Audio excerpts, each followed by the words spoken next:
오늘 이 시간에는 제목이 더 이상 필요한 것이 없는 언약 전달한 부모입니다. 우리에게 언약이 어떤 언약이 박히면 되느냐면은 더 이상 필요한 것이 없다라는 그 언약이 박히면 됩니다. 그러면은 우리 랩런트들은 부모 따라서 저절로 이 축복, 이 대열 속에 들어가게 되어 있습니다. 그런데 이게 안 되면은 어떻게 되느냐? 이게 안 되면은 사람은요, 굉장한 문제가 발생하는 게 이게 안 되면은 영적 문제가 옵니다. 모든 것을 다 가졌는데 만약에 생명만 잃어버렸다. 어떻게 되겠습니까? 죽은 거죠. 시체지, 시체. 어마어마한 영적인 축복이 우리에게 와 있음에도 불구하고 그걸 모른다. 그러면 영적인 힘이 단지 없고 영적으로 무식한 게 아니라 어릴 때부터 그 사람에게는 영적 문제가 슬슬 찾아오기 시작합니다. 그 대표적인 사람이 바로 우리가 잘 알고 있는 바울입니다. 이 사람은요, 모든 걸 다 가졌는데, 그런데 그 사람이 가진 거는 절대로, 이 부분에 도움이 되지를 않아요. 그게 뭐냐? 자기가 어려운 문제를 당하는데 가진 것이 도움이 되질 않아요. 전 재산이 도움이 되질 않아요. 가진 배경이 도움이 되질 않아요. 그게 계속해서 쌓이니까 상처가 되고, 그게 계속해서 쌓여가지고 영적인 암이 발생한단 말이에요. 그러니까 고통 속에 빠질 수밖에 없었던 겁니다. 이런 우리 개개인에게 위기가 찾아올 때 하나님은 우리에게 어떻게 역사하시느냐? 영적인 큰 혼란 속에 빠져 있는 개인과 가정과 나라가 위기가 탁 찾아올 때 하나님은 반드시 그때마다 하시는 일이 있습니다. 그때마다 하시는 일이 뭐냐? 렘넌트를 세우는 겁니다. 이 렘넌트를 세우는 그 일에 하나님은 반드시 사용하시는 존재가 있는데 그 존재가 누구냐? 부모들입니다. 부모. 그리고 우리 지난 주간에 어버이 주일로 우리가 지냈습니다. 그래서 그런 메시지를 받았는데 부모들이 반드시 자녀들에게 전달해야 될 메시지가 있죠. 그게 전달되어지지 않으면 안 되는 겁니다. 요셉이 어떤 메시지를 갖다가 아버지 야고보로부터 전달을 받았냐면은 세계 복음화의 언약을 전달을 받은 거예요. 그런데 11명의 형제들은 세계복음화의 언약을 전달받고서도 이 11명은 육신적인 거에 빠져버리고 문제에 빠지고 갈등에 빠지고 가정 문제에 빠지고 여러 가지 많은 어려움, 상처 이런 거 다 빠져버린 요셉이 거기에 빠지지를 않았단 말이에요. 형들이 빠진 그 함정과 올무와 틀에 갇히지를 않았단 말이에요. 거기에 빠지지를 않았단 말이에요. 거기에 안 빠지고 요셉은 오히려 세계 복음화라는 것을 발견을 하게 됐어요. 자기가 가진 축복은 어떤 축복이냐? 세계 복음화다. 세계 복음화다. 이 복음 가지고서 내 살고 나 살고 가정 살고 가문 살고 이 나라의 민족이 살고 온 세계를 살리는 것이다. 이 축복을 갖다가 발견을 하게 된 거예요. 자기가 받은 축복은 어떤 축복이냐? 세계복음화의 축복이라는 그 언약을 발견하게 된 겁니다. 이게 요셉에게 꿈이 된 겁니다. 그걸 갖다가 마음에 둔 사람이 바로 창세기 37장 11절에 야곱이죠. 이 야곱이 그걸 마음에 두었더라. 그랬습니다. 위기가 올 때마다 우리가 항상 그 위기요, 문제와 사건과 갈등 속에 빠지는 것이 아니라 그러면은 형들이라는 존재밖에 안 돼. 근데 요셉은 완전히 그 반대. 요셉은 그 어려움 때문에 그 위기 때문에 세계 복음화라는 언약을 발견하게 된 겁니다. 자기 자신이 어떤 존재인지 그거를 발견하게 된 겁니다. 그게 요셉에게 꿈이 된 겁니다. 이 귀중한 축복을 갖다가 발견한 또 다른 인물이 있죠. 그게 바로 모세의 엄마 요게벳입니다. 이 요게벳이 아들들이 다 잡아 죽임을 갖다가 당할 때에 이 요게벳이 발견한 언약이 어떤 언약이냐? 내 아들을 반드시 살려서 왕궁으로 들여보내야 되겠다. 아무나 발견 못한 언약이거든요. 이 아무나 발견 못한 언약을 이 요셉이 요게벳이 딱 발견한 거예요. 내 아들을 단순하게 살리는 것이 아니라 내 아들을 살려서 왕궁으로 보내야 되겠다. 이 언약을 딱 붙잡게 됩니다. 사람 살리는 언약이죠. 이 사람 살리는 언약을 정확하게 딱 붙잡을 때 모세를 통해서 하나님은 역사를 일으키셨던 이 언약을 갖다가 또 붙잡은 엄마가 있었죠. 그게 바로 한나입니다. 이 한나가 아들 없는 것 때문에 기도를 하게 됐다가 그, 어려움 가지고서 기도를 하다가 나실인이라는 그 언약을 잡게 된 겁니다. 이 땅에 아들이 필요한 것이 아니라 나에게는 아들이 필요했지만은 이 나라, 이 민족, 이 국가에는 아들이 필요한 것이 아니라 나실인이 필요하구나. 국가적 어려움을 갖다가 겪고 있을 때에, 가정의 어려움을 겪고 있을 때, 개인이 어려움을 겪을 때에, 그때 하나님은 반드시 언약을 갖다가 알게 하십니다. 언약을 주시는 그런 축복을 갖다가 허락하시는 것입니다. 그렇기 때문에 우리가 이 귀중한 언약을 갖다가 렘넌트들이 어릴 때 발견을 탁 한다면 그러면은 모든 하나님의 축복과 영광 가운데 들어가게 되는 겁니다. 그래서 어릴 때 우리 렘넌트들에게 하나님의 능력을 갖다가 가지고 공부할 수 있도록 그렇게 만들어 줘야 된다. 그렇게 우리가 늘 얘기를 갖다가 듣지만은 실제로는 하나님의 능력보다는 육신적인 걸 갖다가 많이 얘기를 하죠. 육신적인 걸 갖다가 많이 얘기할 수밖에 없습니다. 왜냐? 사회 나가면 죽으니까, 사회 나가면 힘드니까, 사회 나가면 어려움을 겪으니까. 그러니까 그걸 갖다가 사회를 갖다가 어려움을, 위기를 견딜 수 있는 힘을 갖춰 줘야 된다고 공부도 시키고, 뭐, 운동도 시키고, 여러 가지 많은 걸 갖다가 시킵니다. 그러나 한 가지만 딱 빼먹고 나가. 하나님의 능력 갖고 공부하는 법을 못 배우고 그냥 나가. 하나님의 능력 가지고서 일할 수 있고, 하나님의 능력 가지고서 공부할 수 있는 그런 축복을 알도록 만들어야 됩니다. 그렇죠. 그래야 강대국들에 둘러싸여 있는 이스라엘이 못 깨달은 것. 그래서 만나게 된 일곱 가지 대재앙. 이걸 갖다가 우리가 정확하게 알아야 된다. 강대국들이 이스라엘을 갖다가 주변을 둘러싸고 있었지 않습니까? 뺑 둘러싸고 이스라엘은요, 계속해서 노예되고 전쟁 만나고 포로되고 속국되고 유랑민으로 온 세계를 갖다가 후대들이 떠돌면서 일곱 번의 대재앙을 갖다가 만나게 됩니다. 사실은 그런데 그게 재앙이 아니라 깨닫게 되면은 전부 길이었던 거예요. 세계복음화의 길이었던 노예되고 전쟁 만나고 포로되고 속국되고 유랑민으로 전락하는 것이 그게 재앙이 아니라 그게 전부 문이 되고 길이 되었던 겁니다. 뭐만 깨달으면 복음. 뭐만 갖고 있으면요. 하나님의 능력만 갖고 있으면 하나님의 능력 가지고서 일하는 법을 알고 하나님의 능력 가지고서 공부하는 법을 알면 그러면은 다 끝납니다. 이게 안 됐기 때문에 랩런트들도 고생하고 어른들도 고생하고 계속해서 영적 문제에 시달리고 그것 때문에 죽고 그런 일들이 벌어지는 겁니다. 그래서 바울은요. 어릴 때 겪었던 이런 영적인 무지함 때문에 많은 상처 이게 쌓여가지고 바울에게 영적인 큰 암을 갖다가 가져왔던 거예요. 그래서 성경의 표현으로는 뭐 어떤 병인지 우리가 감을 갖다가 잡을 수는 없지만은 신학자들이 몇 개 이렇게 얘기하고 있는 게 있습니다.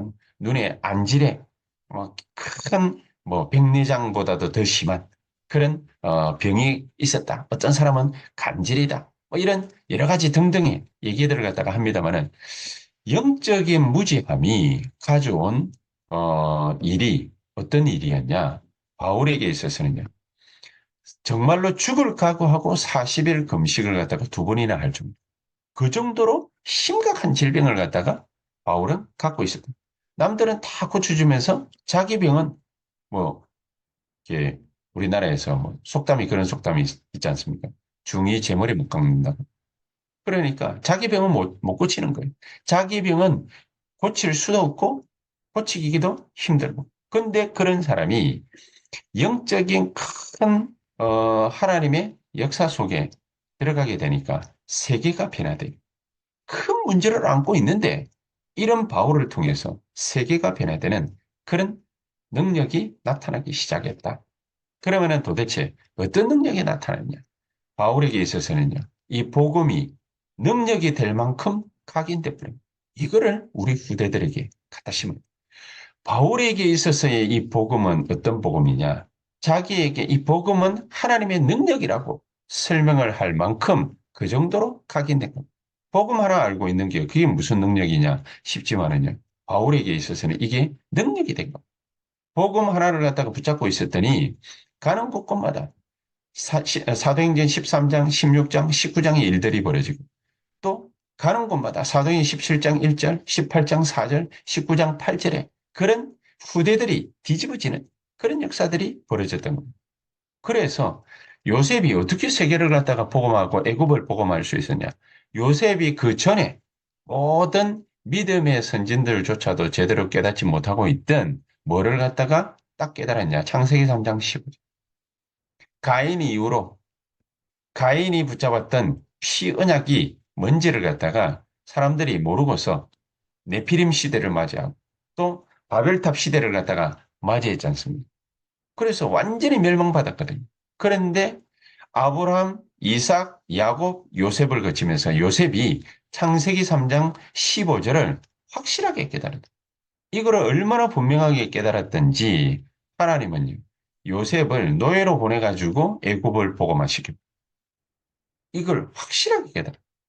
이걸 갖다가 또 누가 깨달았습니까? 모세가 깨달아. 모세가 이전에는 엄마로부터 들었던 많은 얘기들을 가지고서 지식적으로는 알고는 있었는데 출애굽기 3장 18절 피제사, 피언약을 갖다가 붙잡고 피제사들이로 3일쯤 광야로 나아가야 되겠다. 이게 누구에게 직접적으로 임한 것입니까? 모세에게 직접적으로 임한 것입니다. 그 이전에도 알고 있었죠. 그렇죠? 그 이전에도 창세기 3장 15절 다 알고 있었. 아브라함, 이삭, 야곱, 요셉까지 다 알고 있었. 알고 있던 이 말이 그 개인에게 뭐로 임한 것입니까? 능력으로 임했다. 능력으로. 창세기 3장 15절이 능력으로 요셉에게 나타났다. 출애굽기 3장 18절 피제사의 언약이 모세에게 능력으로 나타났다. 이사야 7장 14절이 이사야에게 바벨론 제자들에게 능력으로 나타났다. 그러니까 렘넌트가 일어났고 그렇죠? 우리가 막 전도한다고 해가지고 부흥됩니까? 안 되죠. 근데 이 렘넌트 언약을 갖다가 붙잡았던 다니엘, 세 친구, 에스더, 모르드게, 에스겔 이런 바벨론 포로 통해 가지고 바벨론에 있는 포로들이었던 바벨론 제자들, 바벨론 렘넌트 제자들을 통해서 하나님이 무슨 일을 일으켜서 70년 만에 예루살렘으로 다시 이스라엘 민족이 돌아오게 되는 큰 역사. 그런데 돌아오기까지 70년 동안 무슨 일이 벌어졌냐? 바벨론 땅에서 다니엘을 통해서 어마어마한 그런 역사들이. 다니엘은 어느 정도로 큰 언약을 갖다가 붙잡게 됐는지 우리가 새벽기도 때도 계속해서 말씀을 나눴죠. 다니엘이 붙잡았던 언약, 세 청년이 붙잡았던 언약, 에스더가 붙잡았던 언약. 에스더는요, 특히 죽으면 죽겠다. 각오를 갖다가 땡실하게 한 것이 아니라 하나님의 언약을 확실하게 딱 붙잡고 세 친구들 불 가운데로 들어갔는데 하나님이 살려주실 것이지만은 살려주지 않아도 우리하고는 상관이 없습니다. 그리 아니하실지라도 다니엘은 자기가 죽는 게 뻔한데도 그걸 갖다가 알고 있는데도 이 다른 신을 갖다가 섬기면은 그러면은 이 사자굴에다가 집어넣겠다. 완전히 사자굴의 먹잇감으로 주겠다. 그렇게 조서의 의인이 찍힌 줄 알고서도 예루살렘을 향해서 이 다니엘은 창문을 열어놓고 큰 소리로 통성으로 기도했다. 정말로 하나님의 참된 복음 언약을 갖다가 붙잡은 자.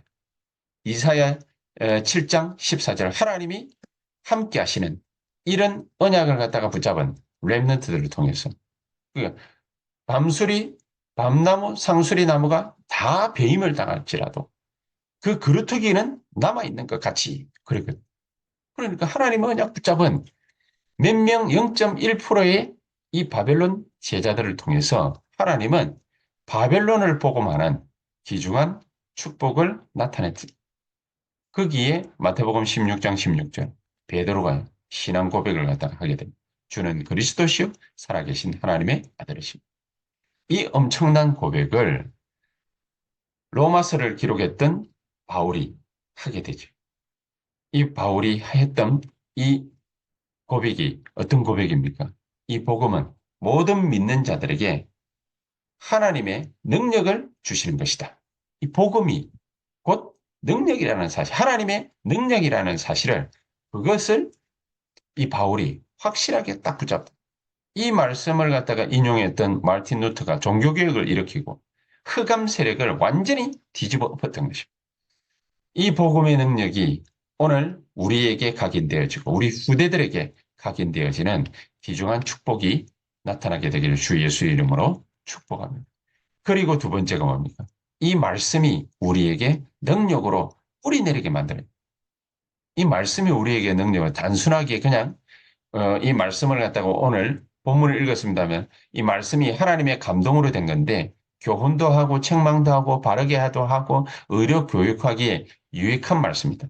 그러나 우리에게 가장 확실한 말씀은 어떤 말씀이게? 이 말씀은 우리에게 복음의 능력, 이 복음은 우리에게 하나님의 능력, 모든 것을 갖다가 뿌리채 운명을 갖다가 뒤흔드는 하나님의 능력의 말씀.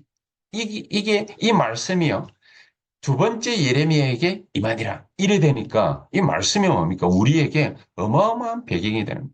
단순하게 이 말씀이 뭡니까? 우리가 말씀 듣고 은혜 받고 이게 아니라 이 말씀의 성취의 역사가 내가 그 흐름 속에 말씀 성취의 역사에 그 흐름 속에 있으면은 노예로 가도 되고 전쟁을 만나도 되고 포로가 돼도 되고 속국당해도 상관없고 오히려 뭡니까? 그걸 가지고서 세계 복음화의 역사를 이루는 겁니다. 그러니까 요셉은 노예로 가고 감옥으로 가고 그랬는데 나중에는요. 거기에서도 역사 일어났지만 총리돼 가지고 애굽을 복음하는 큰 역사 일어났습니다. 이런 요셉에게 하나님은요. 미래를 갖다가 보여주시. 어떻게 하면 된다라는 미래를 보여주시. 미리 알려주시. 이런 축복이 말씀의 능력이 우리에게 뿌리내리는 하나님의 역사 있게 되기를 예수의 이름으로 축복합니다. 거기에다가 우리 후대들은요, 앞으로 발생할 미래의 모든 재앙을 정복하는 그런 체질로 만들어라. 이 말씀은 17절에 보니까 온전케 하시는 말씀이라고 되어 있지 않습니까?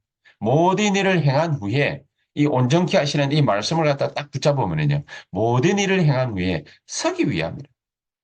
모든 것 다 해놨는데 우리가 무너지면 어떻게 합니까? 안 되지요. 그러니까 모든 것을 갖다가 전부 하나님의 말씀으로 언약 붙잡고 언약 붙잡은 이 말씀 성취의 역사가 우리에게 일어나면은 그러면은 모든 것이 다 정복되어지는 그런 역사가 벌어지게 됩니다.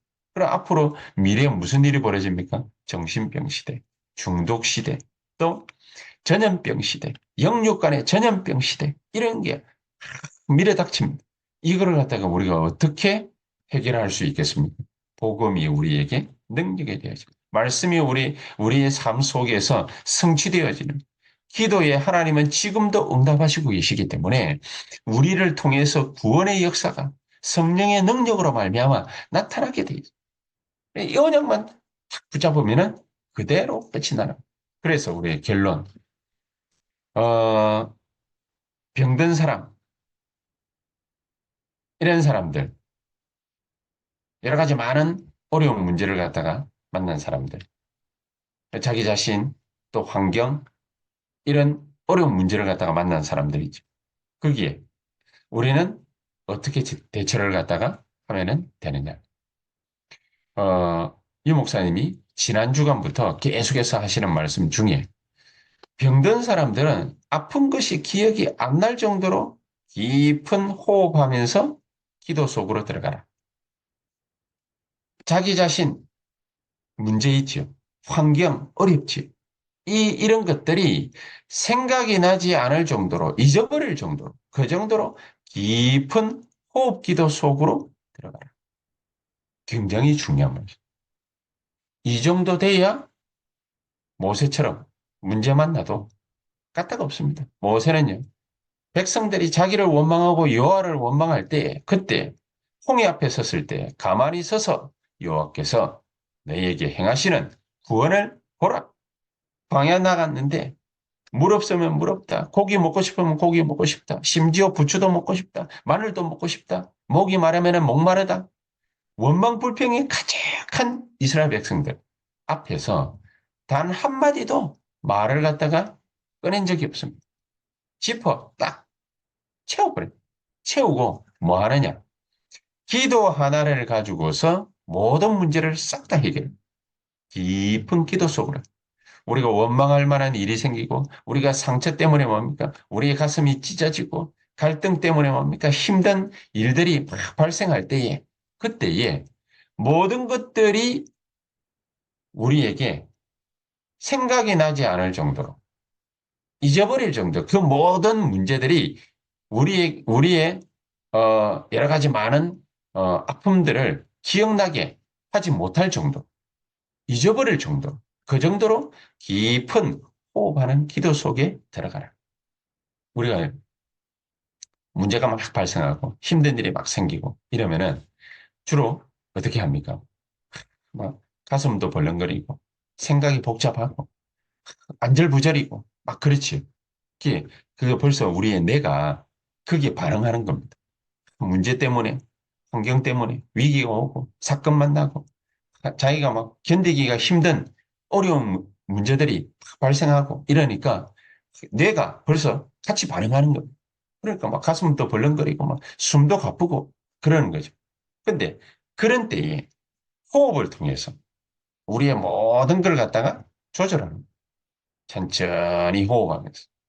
아픈 기억들, 나쁜 기억들, 안 좋은 사건들, 문제들, 어려움들, 이런 것들이 막 우울증을 갖다가 막 자극을 하고 이 힘든 상태를 갖다가 막 자극을 하지 않습니까? 이제 그런 걸 갖다가 자극을 할 때에 우리가 막 금방 기도로 뭡니까 막 되어지고 그렇지는 않잖아요. 그때에 천천히 호흡하면서 우리의 마음을 갖다가 쉬게 만들어줘. 까랑까랑 천천히 호흡을 갖다가 하면서 그러면서 천천히 호흡을 하면은 마음이 좀 안정되어지니까 그러니까 그때 하나님의 이 여러 가지 많은 사건과 문제를 갖다가 떠올리는 것이 아니라 하나님의 말씀 777 망대 여정 이정표 이걸 가지고서 성삼위 하나님의 비밀이 지금 이 시간 나에게 역사하게 하옵소서. 지금 하나님의 말씀 성취의 역사가 내게 일어나게 하시고 내게 지금도 지금 기도에 응답하시는 하나님이 구원의 역사를 일으켜 주시고 지금 하나님의 성령의 충만한 역사가 나에게 있게 하옵소서. 찬찬히 기도하는 거예요. 그러면 천천히 호흡하면서 기도하고 보좌의 능력과 그 축복이 나에게 나타나게 하옵소서. 시공간 초월의 역사가 일어나게 하옵소서. 우리가 찬찬히 기도하면 좀 이성적으로 살살 바뀌어집니다. 살살 바뀌어집니다. 그러면은 하나님의 말씀이 자꾸만 기억에 떠오르지. 모든 것을 수용하고 초월할 수 있는 하나님의 역사. 지금 내게 임하여 주시옵소서. 성령의 충만함 가운데 내 이 영혼과 마음과 생각과 모든 것에 성삼위 하나님께서 역사하시되 성령 충만함 가운데에 영력과 지력과 체력, 재력, 인력의 문들이 열리게 하옵소서. 우리가 그렇게 하나하나 기도하는. 그러다가 주일에 딱 만나면은 깊은 기도 속에 말씀의 흐름이 보이기 시작하죠. 이렇게 되지 않으면은 우리의 생각과 마음 모든 것들이 다 무너져 버려요. 늘 좋은 일만 생기고 늘 기쁜 일만 생기고 그렇지는 않지 않습니까? 그러니까 안 좋은 일들이 더 많고 여러 가지 슬픈 일들이 더 많이 생길 수 있거든. 그때마다 우리가 끊임없이 반응을 갖다가 하게 되면 그러면은 현대인들의 그런 문제들, 정신병, 또 중독, 영육간의 전염병 이런 것들이 세계를 갖다가 휩쓸 때 그때 우리도 거기에 같이 빠져 죽어버려요. 병든 사람들, 문제 많는 사람들, 아픔 있는 사람들 이런 사람들은 기억해야 됩니다. 뭘 기억해야 되는가? 찬찬히 호흡하면서, 그러면서 진짜 하나님의 말씀 언약으로 붙잡고 777 망대 여정 이정표 이걸 갖다가 계속해서 하나님의 말씀 언약으로 붙잡고 기도하고 그 역사 속에 깊이 들어가는 그런 축복이 있어야 되겠습니다. 이 귀중한 축복이 저와 여러분들에게 오늘 또 남아있는 한 주간 동안에 계속해서 넘쳐날 수 있게 되기를 주의 예수 이름으로 축복합니다. 기도하십시다. 하나님 감사합니다. 성령으로 우리에게 역사하시는 귀중한 복된 하나님의 역사 있게 하여 주시옵소서. 예수 그리스도의 이름으로 기도하옵나이다. 아멘.